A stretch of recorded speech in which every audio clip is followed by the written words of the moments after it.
Phillies are 2008 World Champions of Baseball. The Philadelphia Eagles are Super Bowl champions. Eagles fans everywhere, this is for you. Now entering the game for Philly Pressbox Radio, Bill Furman and Jim Chet Chesko. It's Wednesday, July 5th, 2023. Welcome to show number 450 of the Philly Pressbox Radio Roundtable, brought to you by the Irish Rover Station House in Langhorne, PA. Allstate Insurance in Westchester, PA. Cavs, Philly Tailgates, and the Edge of Philly Sports Network. I'm Bill Furman. I'll be your host tonight. We are live from the camper at Fort Wilderness in Disney World. We got company here tonight, so bear with us. We're going to make this thing happen somehow. Hey, Chet, the Phillies continue to play pretty good baseball, but gain no ground on either first place Braves or the second place Marlins for a wild card spot. James Harden has opted in for next season for the Sixers. A lot of rumors going or staying there. Flyers trying to add some veteran leadership with a couple short-term contracts, added a couple more today. And we have some Eagles talk, too. Most importantly, happy 4th of July to you, my friend, and your family. As always, plenty to talk about. Yeah, I had a terrific weekend down in Washington, D.C., our nation's capital, then a fun 4th of July back home in our pool with a few trips to the beer fridge along the way, of course. Hope all our viewers and listeners had a real nice holiday as well. And, yeah, this is one of those pseudo-milestone shows, Bill, number 450. Yeah, absolutely. You know, every show's a milestone. This, at this time, what do you think? Just getting up and getting this thing going. And as usual, we made some quick plans, not enough time to say, hey, can we get somebody to cover for me? So here we are. We're going to make the best we can from our Disney, Disney guest internet. So if I go away, bear with me. It'll be Goofy or Pluto to blame. There you go. Absolutely. Hey, but we have a great guest tonight making a return. Visit the Philly Pressbox Radio. The founder of Phillies Nation, Brian Michael, will be joining us. Yeah, it's been a little over a year since we had Brian on with us last, so it'll be good to get his take on the Phillies approaching the All-Star break, plus to find out about something very special and very cool, actually, that Brian is working on. So let's get to it, Bill. Let's get to it. Let's welcome Brian Michael back to Philly Pressbox Radio. Brian, welcome. Let's get you unmuted, Brian. Hey, guys. Congrats on the milestone. Yeah, thank you for having me. Hey, Brian, we have lots to talk with you about the Phillies, of course, but I'm really curious about this other project that you alerted me to. You and Phillies Nation and Carolyn Quick are undertaking something concerning the legacy of Negro League baseball in Philadelphia and the prospect of maybe getting a museum here for that. So how'd you get involved in this whole thing, and what's the status of it? Sure. Carolyn Quick, she was a graduate student at the University of Arts, and she came to Shibe for some advice on her graduate school project, which was essentially she had to pick a topic on social justice.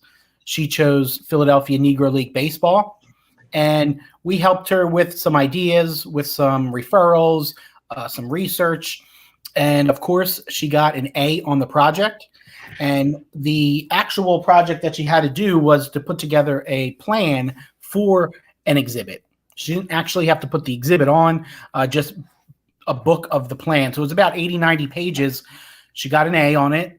But once I saw the book, I said, let's make this happen. So for the past year, we've been planning, doing some fundraising, researching for photos.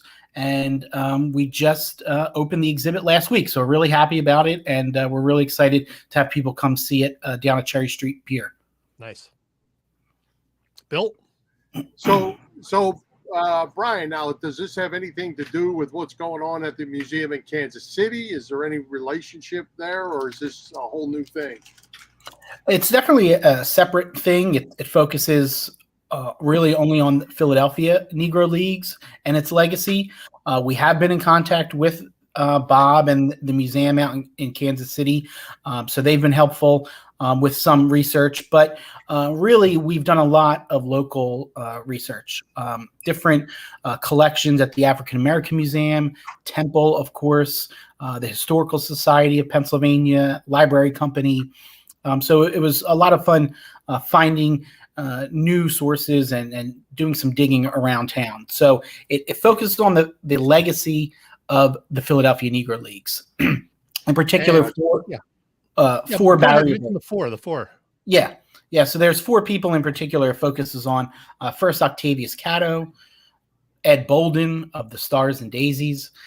Then it gets into the legacy. Dick Allen and Monet Davis is number 4. So it talks about the context. It talks about integration. Obviously, Monet today. We just had John Kennedy, the first black player for the Phillies. His daughter came up over the weekend from Florida to see the exhibit. So it was great to meet her and get some more information about her dad, as well as some pictures and stories. So like you said, we want to build this and we want to expand upon it and have it go for a couple years at least. Hey, Brian, Dick Allen was one of my favorite players as a kid. Richie Allen, as he was known in the 60s when I first, saw him play. I'm sure you're familiar with his story and what he had to go through in, racism, frankly, in Philadelphia in the 1960s.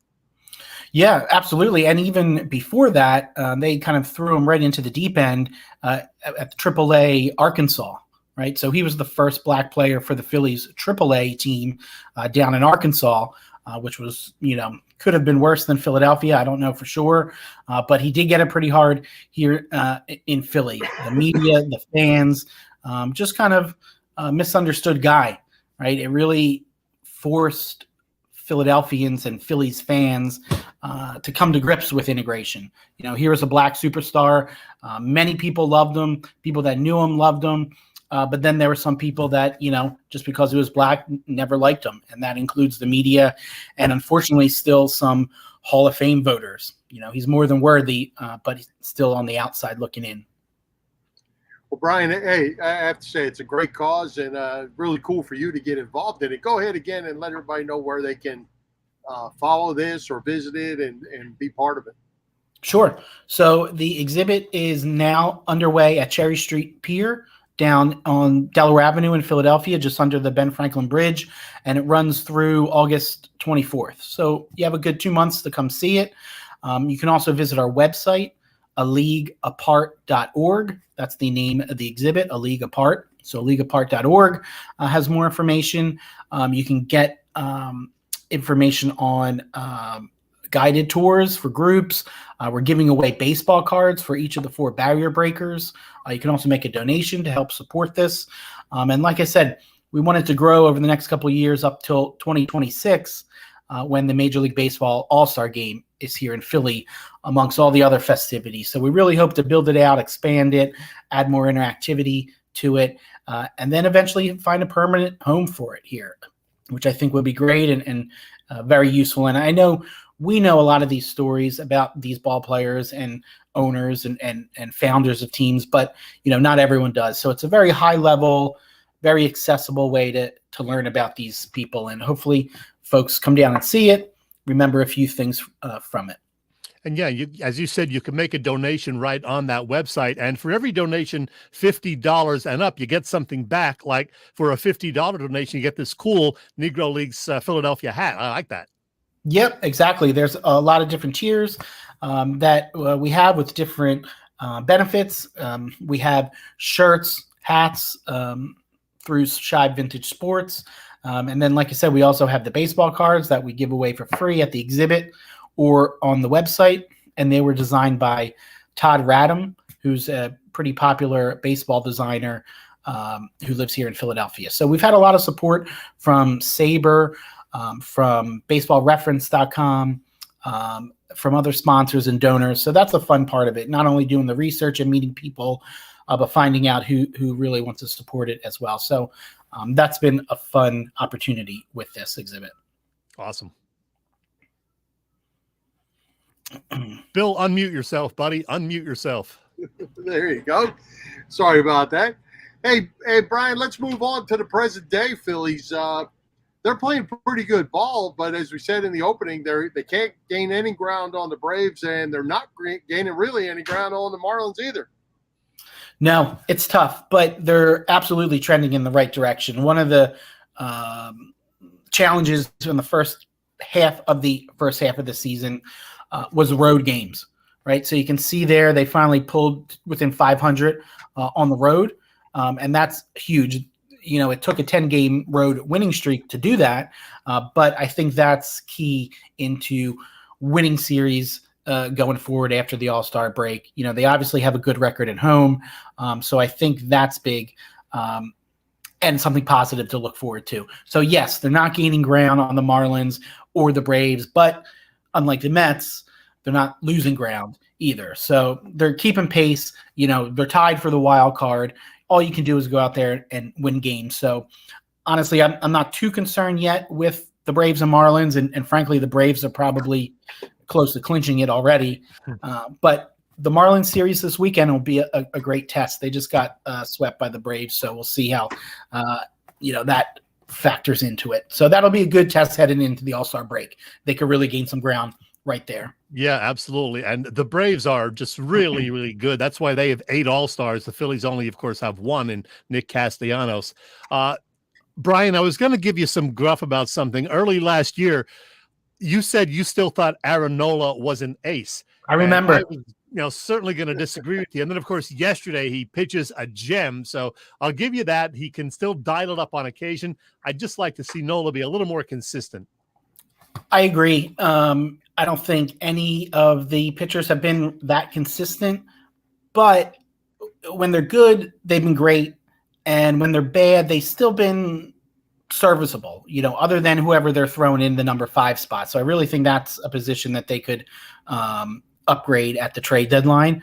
Obviously everyone says starting pitching, but whether it's a 5th starter or someone to move the rest down, I do think they've been salvaging some of their bad starts. So, no, I would say he hasn't pitched like an ace since we've last talked, for sure. I'd agree with that. But the Phillies are winning, and he's doing a decent job out there. And certainly yesterday, like I said, everything's trending up the past couple of weeks. So that's very optimistic. Well, Brian, I think I'm surprised that the Rhys Hoskins injury has made such a huge difference, because it really has in this ball club. But does it surprise you that as a group, generally, they're not hitting? Yes, it does surprise me, especially JT Realmuto. I think that's a big part of it. Bryce Harper is not having anywhere close to an MVP type season that he normally does. There's been contributions. Nick Castellanos obviously has been big. Schwarber, doing what he needs to do. Alec Boehm, certainly helping out at the plate, leading the team in RBIs. But, yeah, I think in the RBI category specifically, runners in scoring position, that's where they miss Rhys Hoskins. Someone who can get on base a little more often than some of the other guys. So I do think that's a bigger issue than we thought. We'll see now with Derek Hall up. He's getting a chance after Cody Clemens got his and, started off hot, but certainly fizzled out the past month or two. And, at that roster position, the 26-man, I'm fine cycling through some guys, see who gets hot. Maybe Derek Hall can be the answer there. I'm not sure. And a guy you didn't mention, Trey Turner, has been kind of inconsistent. Same. He shows flashes on occasion. So, he's not a 240, 250 hitter. We know that. He's going to move closer to 280, I would think, over the second half. But, you want to see him get on base because he's got speed. He can steal bases. So should we expect a better second half from Turner? And is he just an average defensive player? Because he has not looked great in the field sometimes. Average. Yeah, I know. Yeah, especially even this week, he's looked shaky.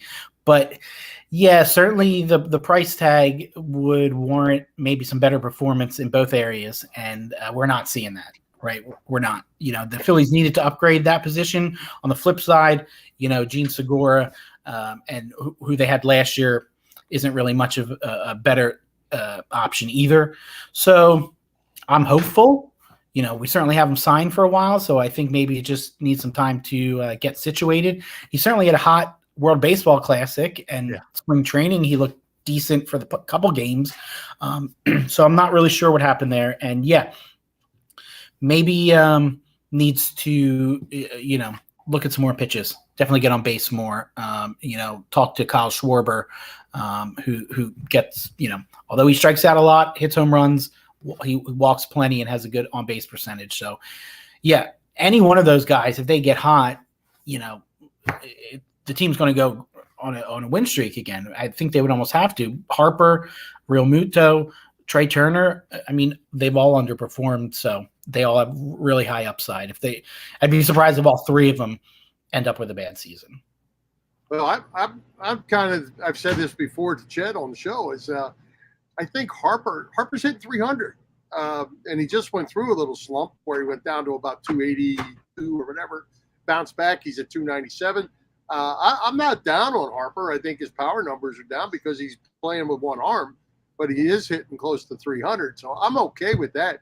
But what I want to see is if they really do put him at first base like they're thinking, what does that do with the rest of the lineup? I'm sure they want to get the butcher out of left field because he's terrible. So who do you put out there? If you're going to put Harper at first and Schwarber at DH, how's this going to play out? Yeah, that's certainly another position that they should be looking for at the trade deadline. Harper not being able to play the field has this cascading effect on the lineup and on the position players. I think it's a little early in Harper's 13-year contract to be, settling into first base for the next 10 years. That's not a good sign. So I would really prefer to get him back in the outfield more than anything, more than first base, even though they've been working him there plenty. You can almost put anyone else at first base. And I don't think Reese is coming back this season. I'm hoping Derek Hall maybe works out. If not, maybe we move things around and find another outfielder or first baseman or a bat. That's they definitely could use that some help. They don't have it down at the farm system. Scott Kingery isn't the answer by any means. Although he had a good week this past week, I forgot he was still there, unfortunately. But I would love to see him back playing as well. But it looks like it's going to have to come from outside. And I heard a rumor that Bryce Harper might play first base in a game this weekend in Miami. I don't know if you heard that. If that's not the case, could this happen soon? Because we would like to, find out before the end of July with the trade deadline if they, need to find a first baseman or what to do. So what are you hearing? How soon is he actually going to be ready to play first base? I've heard similar. Yes, I've definitely heard similar. And it's certainly the way Bryce goes. Everything's, all gas and no brakes, as they say. Yeah. Right. So I could see him playing first this weekend. It's not that big of a challenge for him, maybe compared to other people. He's certainly still athletic. He can move around. So I wouldn't be surprised if we see him against the Mets or certainly when we come back from the All-Star break. I mean, he'll have that time to rest. He's, not going to Seattle, which is different than most years. So I think he'd be ready to go back in the lineup soon. So, I wouldn't be surprised, certainly in the next week or two, him playing first. Hey, Brian, you mentioned this earlier about Alec Bohm, and I think he's not being given enough credit in my mind. One is he went into a little slump too, and he's bouncing back. He's going to be a good hitter. A lot of people wanted to give up on him last year or so, but it bounced him from first base to third base. He's tie or right up at the team lead in RBIs. But defensively, if I heard them right the other day during the telecast, he has one error this season, if that's correct, between first base and third base. That's a heck of an improvement and a tribute to his hard work. I think nothing but upside for Alec Bohm. Yeah, absolutely. Like you said, people were ready to give up on him, and he was ready to give up on Philly last year, but he certainly turned it around and has replaced some of that offense lost with Harper or with Reese's injury. Moving him down in the lineup, I think, helped. Putting Schwarber back in the leadoff spot gave him a little bit of relief and a little bit of protection. So I think that's helped. And obviously guys have been getting on base in front of him. That's why he's leading the team in ribbies again.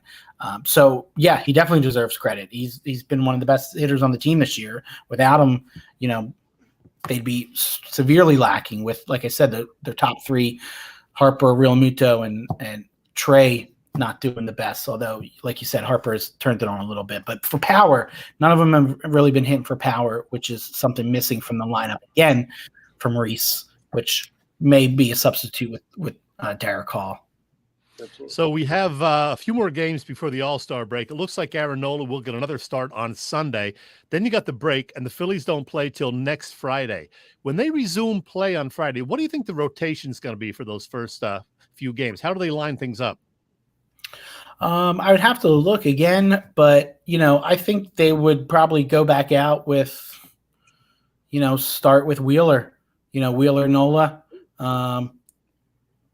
For the next series and go through the rotation, and maybe, they have a lot of Thursdays off soon and a lot of off days, and then a lot of home games in the second half. So I think that's going to help with the rest and maybe getting through with four guys, right? Because that's what it seems like they're doing here. These bullpen games aren't really working. Strom hasn't really worked out. Sanchez, maybe. Okay. So yeah, I think they're going to have to kind of shorten it, and they're going to appreciate the rest. Hey, Brian, one final question for me. Greg Kimbrell, man, could they have asked for any more than what they got from him?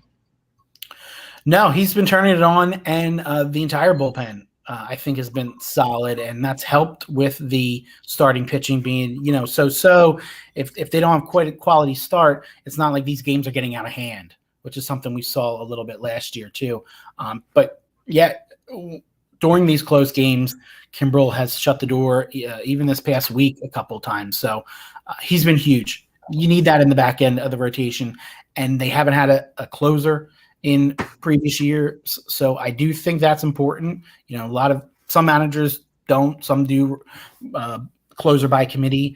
I've always been a fan, especially after you saw Brad Lidge in the playoffs having a solid closer, Mariano Rivera, right? Having that closer in the back end really gives confidence to the other guys. And Kimbrell has brought it for the whole bullpen. I think it's worked for all of them. So, Brian, as I put the wild card standings back up, we see the Phillies right there clinging to that third wild card spot now, a percentage point up on Milwaukee and San Francisco. Their record is exactly the same as it was 1 year ago with that 84 games played, 45-39. And they're finally over in terms of run differential, a +8, thanks to that 19-4 win on Saturday.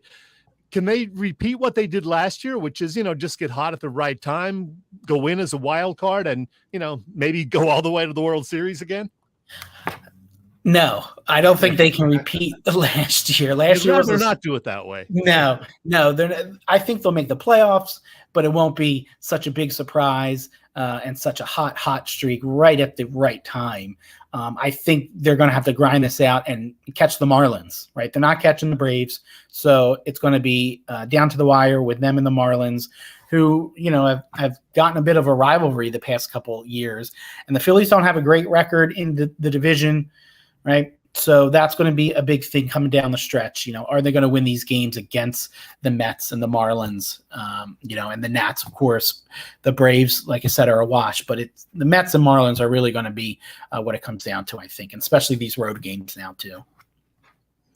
Well, hey, Brian, before we let you go, how about you let everybody know what you have going on over at Shibe, plus recap your earlier project as well, and all your social media activities with Philly Nation. Sure. Yeah. Thanks. We can start with PhilliesNation.com and Phillies Nation on all social media with all the latest updates. It's trade season, so this is like our Christmas for Phillies news. It gets really popular, and we've got updates all the time. So definitely check that out at Shibe Sports, ShibeSports.com, or down at 13th Street. We have a store there, and at Wayne, Pennsylvania, we're opening one in Westchester now too. So for folks out in Delco, you'll be able to get some of our vintage gear. And then, like we said earlier, now through August down at Cherry Street Pier. Everyone should come check out the Negro League exhibit called A League Apart. It's a lot of fun. It's easy. There's a bar and restaurant there at Cherry Street if you've never been there before. So it's great to walk around along the river near Spruce Street, Harbor Park, and everything. So it's a fun time to be down the city. If you're there, go check out the exhibit. Awesome. Hey, Brian, where are you going to be in Westchester? We got a lot of Delco followers here. Sure. Yeah, we're going to be on Paoli Pike at Boot Road. So just before you get into town, not quite downtown, but a little bit towards Paoli Way. So yeah, we're moving out west a little bit more. First it was Wayne, and now Westchester. So we're excited. And check out Shibe Sports for the grand opening. Fantastic. Awesome. Congratulations and good luck with that. Thanks. Thank you guys for having me, and congrats to you on the 450th episode. Here's to another 450. There you go. Thank you. Thank you. Brian. We appreciate you taking the time. See you guys. Thanks. Hey, Chet, summer's here. Gas prices are stabilized, let's say, but it's time for you to save some money with Allstate's pay-as-you-go auto insurance. Yeah, you know her, Bill. Allstate's pay-as-you-go auto insurance puts you in control. You only pay for the miles you drive. With the same full coverage that a traditional policy offers, pay-per-mile insurance gives customers greater control of their insurance costs. See how much you can save with pay-per-mile car insurance by calling your local agent. In Westchester, PA, that's Dave Lavoie. And, oh, by the way, in addition to auto insurance, Dave's Allstate office also offers home and renters insurance, life insurance, business insurance, and more. Allstate in Westchester. Call Dave Lavoie at 610-430-0700. Again, 610-430-0700. All right. Well, hey, Chet, this James Harden opt-in contract, really interesting to me. You know, it gives the Sixers the option to trade him or keep him.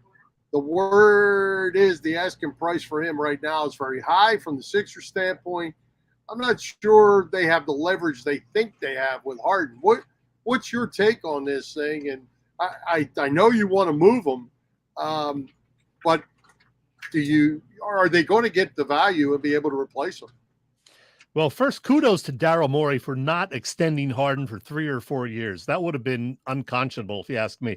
But now that Harden has opted in, he's either going to be traded or he'll still be a Sixer when the season starts. And it sounds like they'd be okay with that. But, you know, you want to make sure Harden's all in if they do that. You know, is he going to try hard? Because we've seen Harden in the past. When he's not happy, it shows on the court. So they got to make sure they know where his head is at. And if he's going to be there for just 1 year, you hope that, you know, he's got his head on right and wants to help the team win, because, you know, he wants a new contract too. So whether it be via a trade and going somewhere else or staying with the Sixers beyond this year, which I don't think is going to happen, and I hope doesn't happen, they can't really do a whole lot else until they figure out what is going on with Harden. So we know Shake Milton is gone. We know Bang Bang George Niang is gone.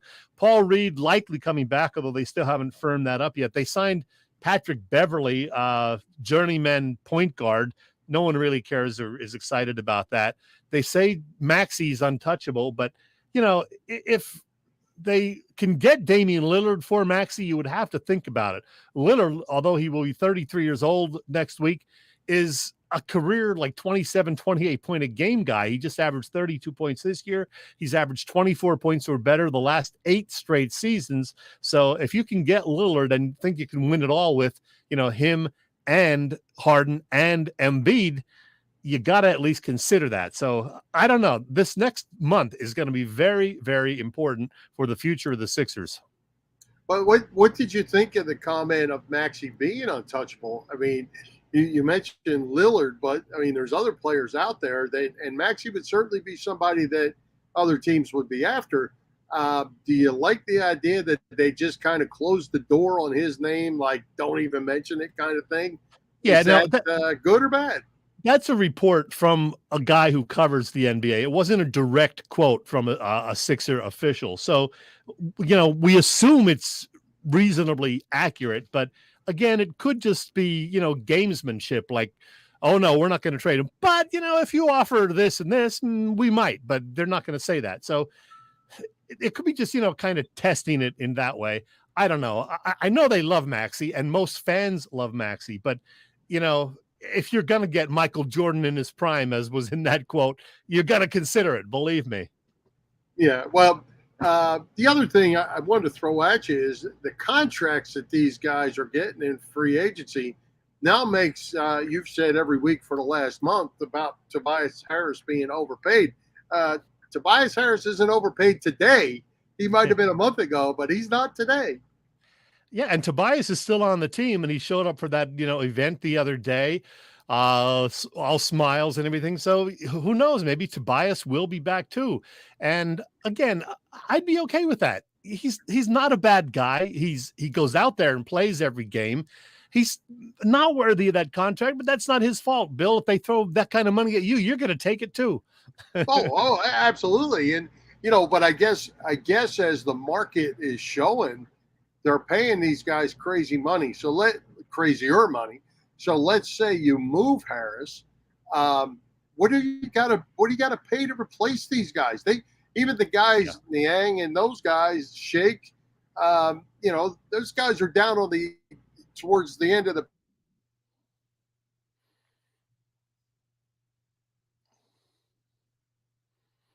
Bill, you froze. That guest internet is doing you nasty. So you just froze on me. Boom. Am I back? You're back now. You're back. How about that? Did you hear my question? No, you froze. Oh, I just said, with the crazy money that they're paying to the Niangs and the Shake Miltons, if those guys walk away, you got to replace them, and you're going to have to pay some big money to guys that are 7, 8, 9 down on the end of the bench. Yeah, it's crazy. And, I don't know what Patrick Beverley's deal is, but he's going to be one of the guys off the bench. DeAnthony Melton will be back there. They're keeping him around. But, yeah, you got to replace Niang, whether you like Niang and Shake Milton, those guys. You do have to have these guys who are 7, 8, 9, 10, on the roster, and they're getting paid. Everybody's getting paid, Bill. So I don't know. I don't know where this money's coming from. I guess partly from the fans, partly from, sponsors, but it's like this in every sport. We see this, the quarterbacks getting $40-50 million a year in football. Pitchers who pitch, 30 games a year are getting $30 million per year. So It's just the way it is, Bill, as we like to say. Absolutely. All right, plenty more to talk about with the Sixers as we move forward, and we'll see what happens with your man, James Harden. We'll see if Daryl Morey is listening to you or not. But I want to talk about the Irish Rover before we continue, Bill. The Irish Rover's got a lot going on, as they always do, and you know this to be the case. They have a tasty Thursday through Sunday dinner special every week. Hey, who doesn't love a good strip steak? And Thursdays also mean killer burgers are available. Man, I love a good burger, and that Emerald Burger sounds pretty darn good for this week. Of course, there are always 24 beers on tap and a great bunch of beer tenders and wait staff at the Irish Rover Station House. And check this out. Something different this coming Sunday.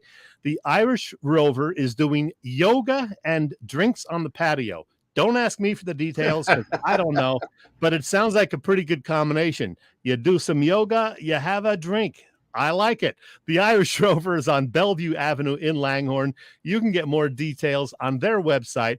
That is IrishRoverStationHouse.com.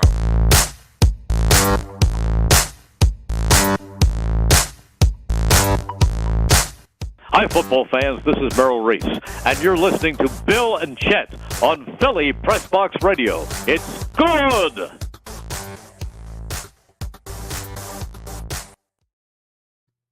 I think the big question is, are you going to the Irish Rover to do a little yoga and drinking? Good combination. I just don't see that being you, though.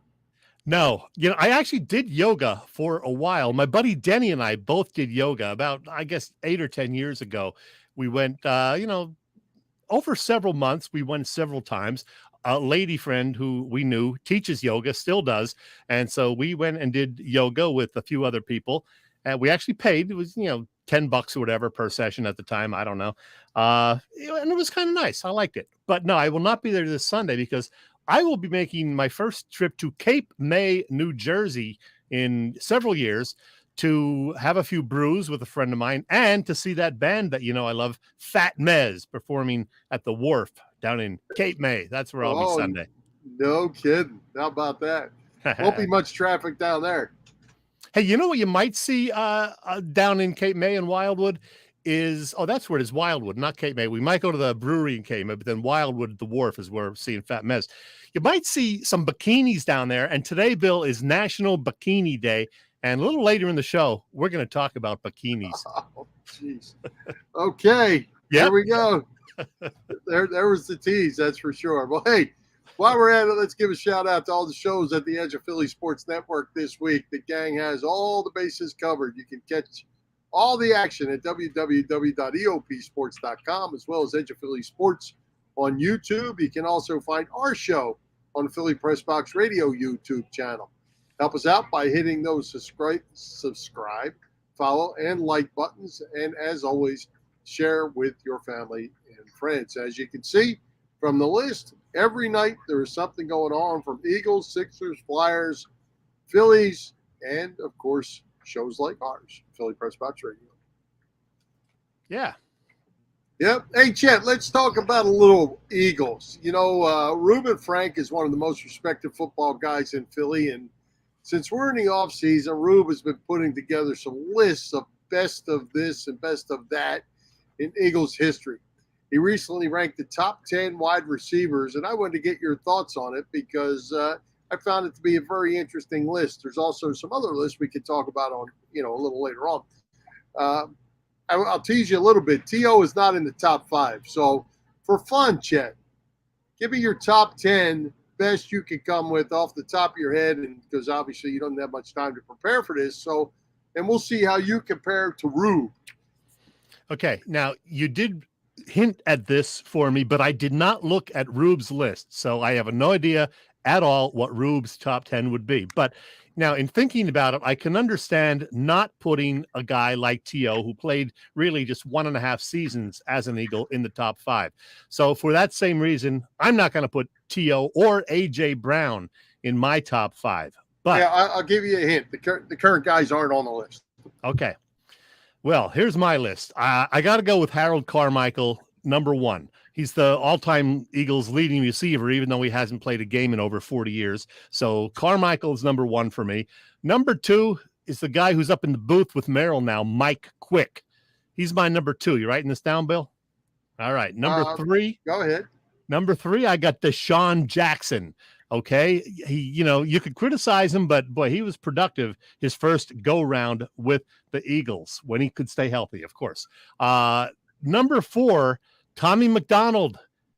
Ray Diddy got him in the Hall of Fame, and he deserves to be. He was one of the best of his era, the 1960s. So Tommy McDonald is number 4 for me. Now, number 5, this is a controversial one for me because he is just 2 seasons into his career. That's Devontae Smith. But I've seen enough to know that I like Devontae, and I'm putting him at number 5. All right. My second 5, 6 through 10, would be T.O. Yeah, 1.5 years, but damn, he was good. Number 7, Irving Fryer. I have. Fryer only played 3 seasons as an Eagle, but look at his numbers. Irving Fryer was excellent. Number 8, a guy we've had on the show 7 or 8 times, Fred Barnett. He was so much fun. One of my favorite Eagles from the early 1990s. Number 9, Jeremy Maclin is there for me. And number 10 was one of my first favorite Eagles when I started watching them in the late 60s. He had the chin strap hanging. Ben Hawkins. Ben Hawkins at number 10 for me. 2 guys on honorable mention. A.J. Brown, because, again, just 1 year in. And Calvin Williams is another honorable mention for me. He teamed with Freddie, made a good duo. Well, that's really interesting because if you put your list and Rube's list together, we now have a list of about 18. Wow. Because you and him ain't close. I told you, I didn't look at his. I did not look at his. All right, so here's how we'll do this. So I'll go backwards for you. Rube's list, number 10, Jeremy Maclin, which you had in there at 9, I believe. Number 9's Terrell Owens. Okay. Which you had at 6. Yep. Number 8 went way back before our day, Bobby Walston.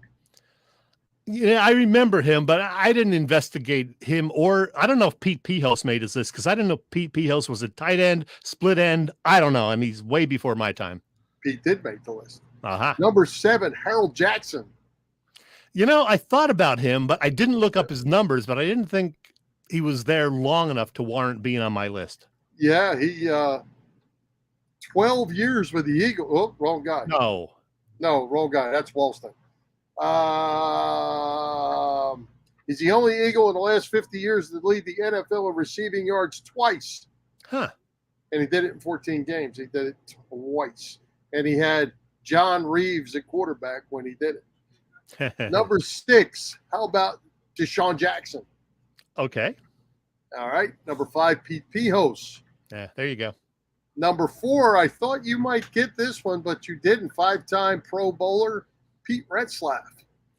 Now, see, Pete Retzlaff, to me, was a tight end and running back, so that's why I didn't consider him.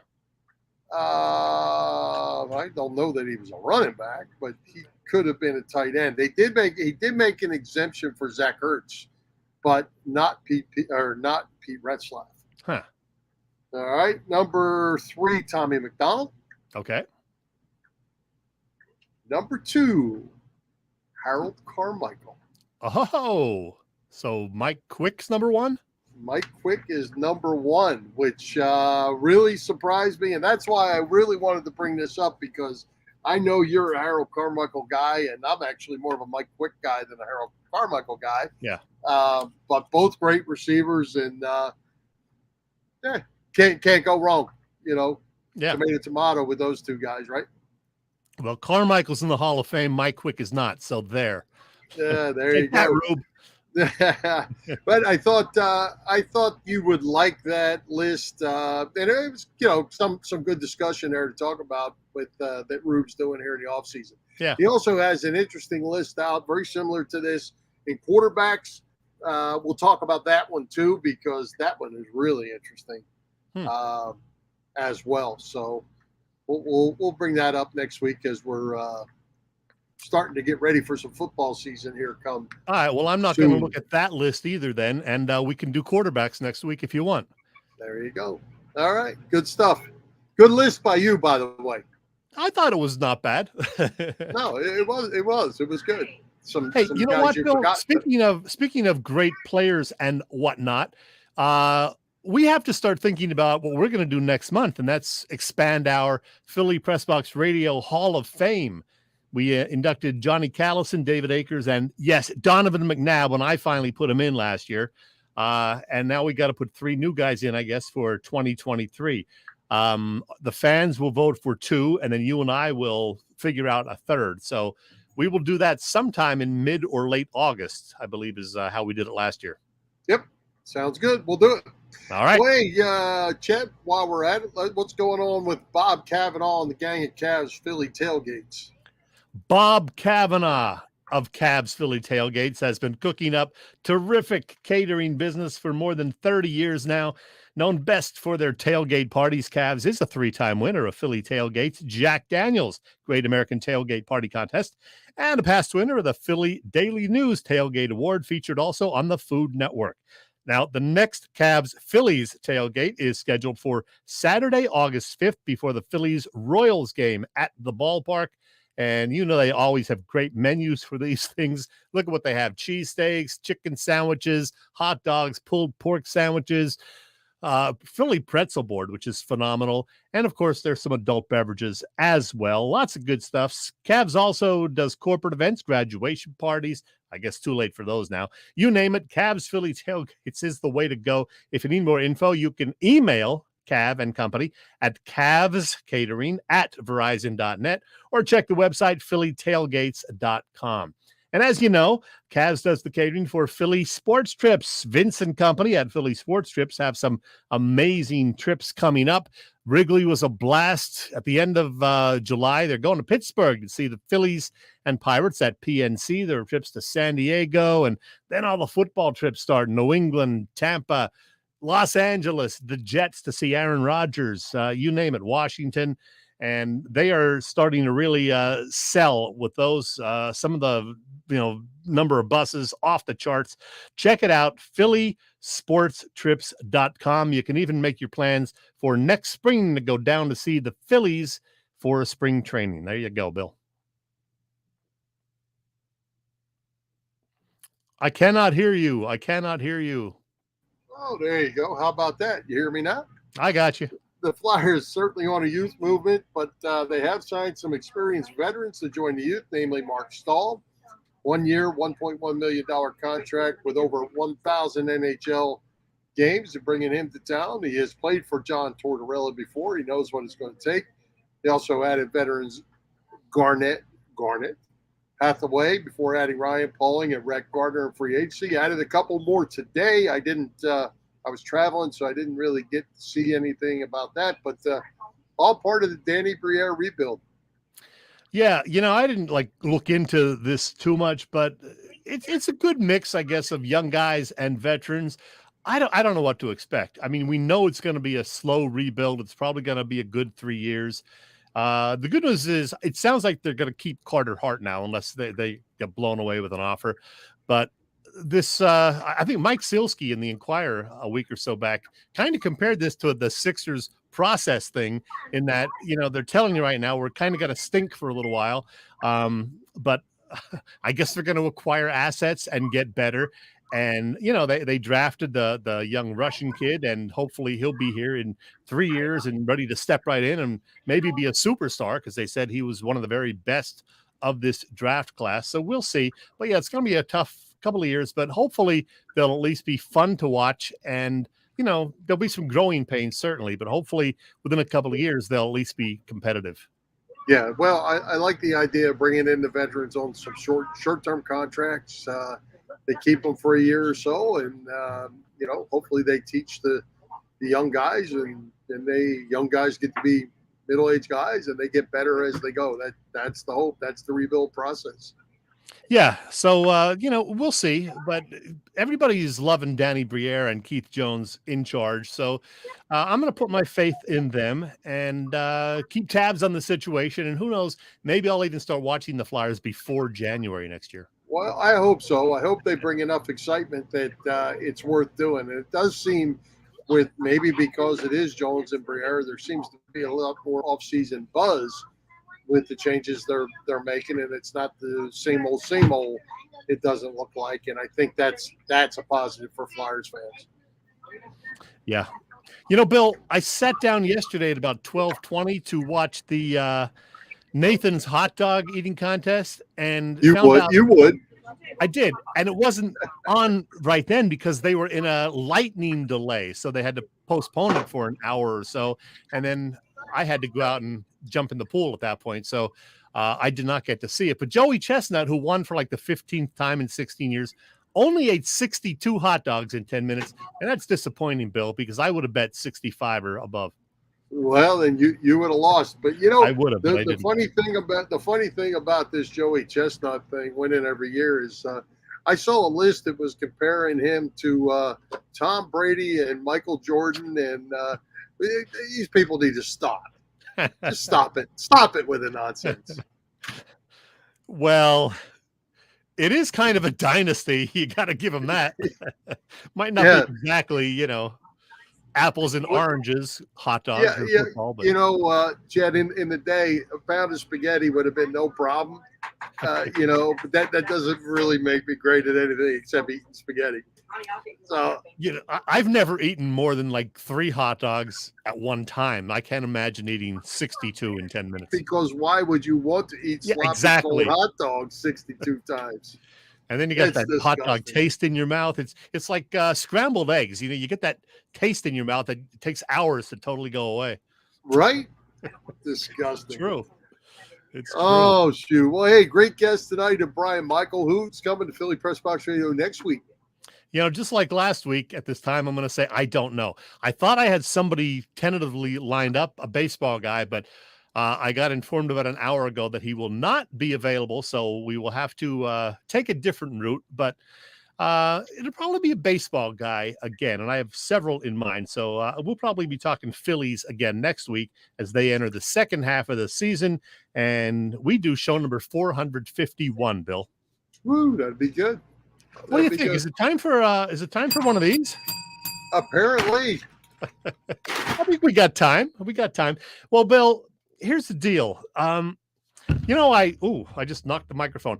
I rely every day on my national days calendar, and almost nothing today excited me. It's Apple Turnover Day. It's Graham Cracker Day. It's Hawaii Day. It's Workaholics Day. Count me out of that one. But there is one that's a little more exciting, Bill, and it happens to be, yes, Bikini Day. Not only, though, Bill, is it National Bikini Day, it's International Bikini Day. And that's because the bikini was apparently invented on this day back in 1946. It was by a fashion designer named Louis Reard. Yes, Reard. And he made this comfortable swimwear, which also became an important political statement to rally around. Yes, the bikini. So, Bill, in honor of this being Bikini Day, we're going to get politically incorrect for the next 3 minutes and look at a few legendary women in bikinis. And knowing that you, Bill, are not exactly the best at staying up with pop culture, we're going to see how many of these 15 women you can identify. If you don't get at least 10 out of the 15, I'm going to be disappointed. And Jane, no, I don't want to see any man wearing a bikini. Please. So here we go, Bill. Well, hey, Chet, it only seems fair that we should let Jane. Oh, you froze right as you were about to say something about Jane and a bikini, keeping us in suspense. Come on, Bill. Come back to me. Oh, tell me I got to do this by myself. Oh, we're back. We're back. Thank God. Hey, what I was saying is maybe we should let Jane provide her list for next week. Oh, just because that's how we should do it. We could. Hey, I'm open to suggestions. But here we go, Bill. What I did was I picked 15 glamorous women, most of whom you should know, and found some bikini pictures of them. So from left to right on the top, we have 6 women. A lot of these are from back in the day. Some of them are not. Number 1, a Sports Illustrated icon from the 1970s. Do you know her? Top left. I don't think I do. Oh, that's the beautiful Cheryl Tiegs. Oh, I can't. Maybe because I got the red box across her face. It says that has our showtime on it. I got can't see her face. Okay. Give me a pass on that one. I'll give you a pass on that one. Number 2 is another one from the 1970s. She was kind of angelic. No? Cheryl Ladd. Cheryl Ladd is correct. You're 1 for 2. Number 3, you better know. Bo Derek. Bo Derek is correct. 2 out of 3. Number 4, you will not get, I'm guessing. But That's, she's one of my Rod favorites. Stewart's wife, isn't it? Who's that? Rod Stewart's wife. No. Number 4 was married to John Stamos for a while.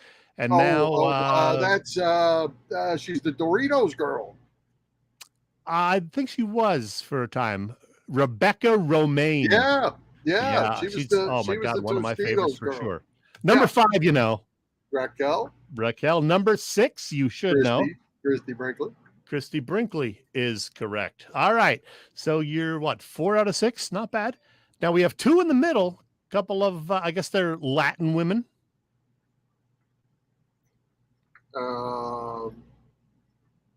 Middle left, very popular TV show for 12 seasons. She's on all the shows now. I don't know her name though. Sofia Vergara. Yeah, that's the one. Of Modern Family. Can't give you that one. 4 out of 7. Yep. On the right. I don't think I know that one. Oh, that is the beautiful Salma Hayek. Okay. Love me some Salma Hayek. 4 out of 8. So you can see I don't watch all these shows. Yeah, I know. All right, bottom left. Here we go. Come on, don't disappoint me on this one. No idea. This is a 51-year-old woman. J-Lo. That is J-Lo. Oh, she's one of my faves. Yeah. The picture's not good enough. All right, you will not get the next one. I actually saw her live in person. Number 10 is a popular one, but you will not know her. Where are we? 2, 4, 6, 7, 8, 9, 10. No, don't know. Yeah. Bottom left, she's got kind of a large caboose, shall we say. That is Kim Kardashian. I was going to say, is that a Kardashian? That's a Kardashian. You're 4 for 10. You're disappointed. The next one. I can't even see the picture, Chet. Yeah, tough to see. She was one of the original Sports Illustrated gals, nicknamed the Body. Was that Elle McPherson? Elle McPherson is correct. You know the next one. Yep, Halle Berry. Halle Berry. Come on, one of my favorites next. That's your girl. That's my girl, whose name is? What is her name? Kate Beckinsale. Kate Beckinsale is correct. You're 7 out of 13, I believe. Now, this next one is a famed gymnast. Yeah, that's Biles. Simone Biles.